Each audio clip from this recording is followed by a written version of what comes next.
What up, what's good, and what's happening, YouTube? It's your boy Bar 2013 online, and today we're gonna talk about Game 2 of the NBA Finals. And once again, this was another great game up until the last 8 minutes of the fourth quarter. The Cavs went from trailing against the Warriors by 6 points to trailing by 22 points in a matter of seconds or minutes. I was watching the game. I was editing a video. And I was like, alright, this is a close game. I'm going to edit up this video so I can have it ready to upload. Matter of fact, it was my Batman video. And the next thing you know, I look up at the scoreboard and they're down by 22 points. And I'm like, what happened? Like, this is the problem with this Golden State Warriors team with Kevin Durant. Because this team can go from putting up a decent fight up against their opponents to blowing them out in a matter of minutes. In just a few possessions, they can go from a close game to a blowout game just like that. And that's the problem with this Golden State Warriors team with Kevin Durant. Because one, there was already a good team without him, and now you got a 7-foot cheat code that can score, that can drive, that can shoot, and handle the ball. So that is a huge problem for LeBron James. Granted, he's bigger and stronger, but you got this man can attack the basket. He can shoot. He's defending, and he's passing the ball. And this is the Golden State Warriors. But let's not talk about that. Let's talk about the performance of everybody. Now, no lie, I'm happy with the performance of LeBron James just because he came out attacking the basket. The man had a great night. He finished with 29 points. 8 for 12 from the field goal line, 11 rebounds and 14 assists. Granted, this isn't the 40-plus points that we're used to seeing from LeBron James, but let's be honest. If Kevin Durant wasn't on the team, maybe he would have been averaging 40 points, but he has to defend a Kevin Durant on defense and attack the basket and do his thing on offense. That's a lot, in my opinion, especially when your teammates, not everybody on your team is pulling their weight, like J.R. Smith, Tristan Thompson, and Kyle Korver. Like, that's a lot. And if the Cavs are going to beat this Golden State Warriors team with Kevin Durant, everybody has to perform. Like, you can't have no bad nights like players like J.R. Smith, who once again averaged no points.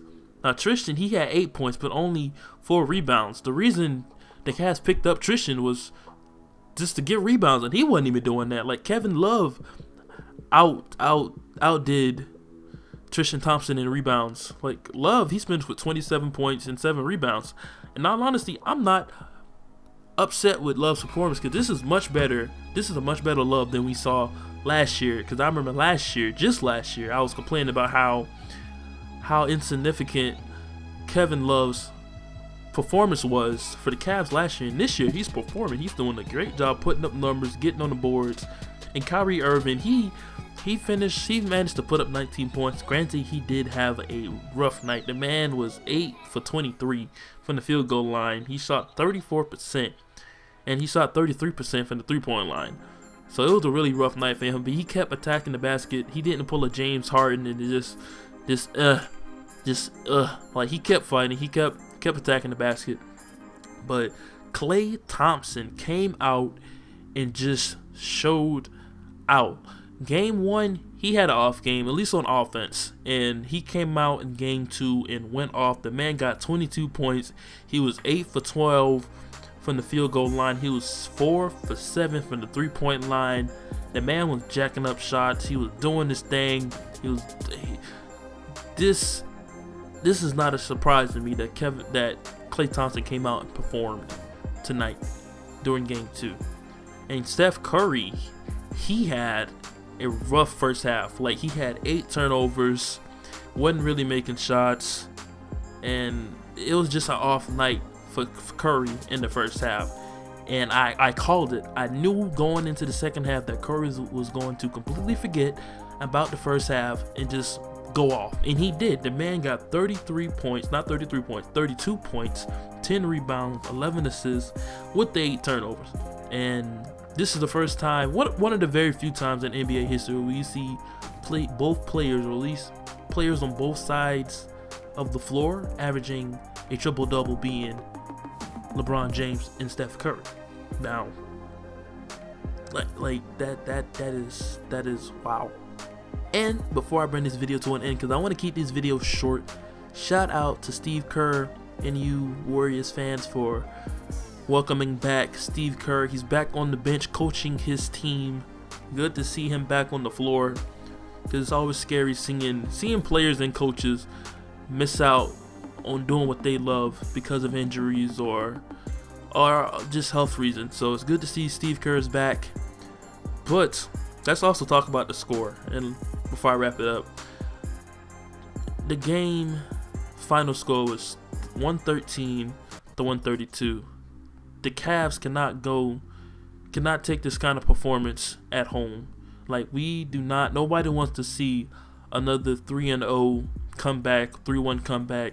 Like, the Cavs have to take these 2 wins at home and just go off. Like, J.R. Smith's going to have to step up. Tristan Thompson's going to have to step up. Kyle Korver's going to have to step up. LeBron James, he keeps doing what he's doing, but he's got to reserve and manage his energy, because he can't be attacking the basket the entire first half, because he's going to be worn out from having to play aggressive offense, and then come back and play aggressive defense on a Kevin Durant who obviously he has not been able to stop.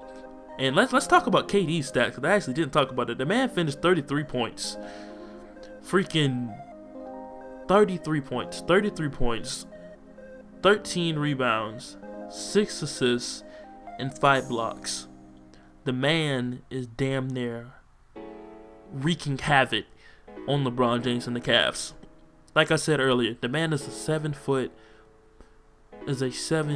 cheat code.